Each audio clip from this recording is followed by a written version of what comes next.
বেসরকারি rocket sporting ক্লাবের উদ্যোগে আজকে আয়োজন করা হয়েছে গ্রাম বাংলার ঐতিহ্যবাহী ব্যাডমিন্টন প্রতিযোগিতা। তো আপনাদেরকে যদি আমরা পুরস্কারটা দেখাতে চাই, এখানে পুরস্কার হিসাবে রাখা হয়েছে মোরগ, অর্থাৎ মোরগের লড়াই হবে অল্প কিছুক্ষণ পরেই, সেটা আমরা দেখতে পারবো।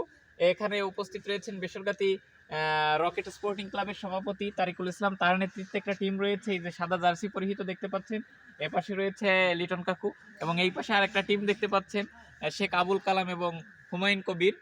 দুইজনের নেতৃত্বে আমাদের মাঝে উপস্থিত হয়েছেন বেসরকারি রকেট স্পোর্টিং ক্লাবের সম্মানিত উপদেষ্টা আকবর আহমেদ, এবং অন্য উপদেষ্টা শেখ শামীম হাসান রয়েছেন, বেসরকারি ওয়ার্ড বিএনপির সভাপতি হাবিবুর রহমান সহ আমাদের লতিফ মাস্টার ফাউন্ডেশনের ভলেন্টিয়ার বৃন্দ এবং প্লেয়ার রকেট স্পোর্টিং ক্লাবের খেলোয়াড় বৃন্দ। আজকে একটা মনোমুগ্ধকর খেলা আশা করা যায় আমরা এখন উপভোগ করব।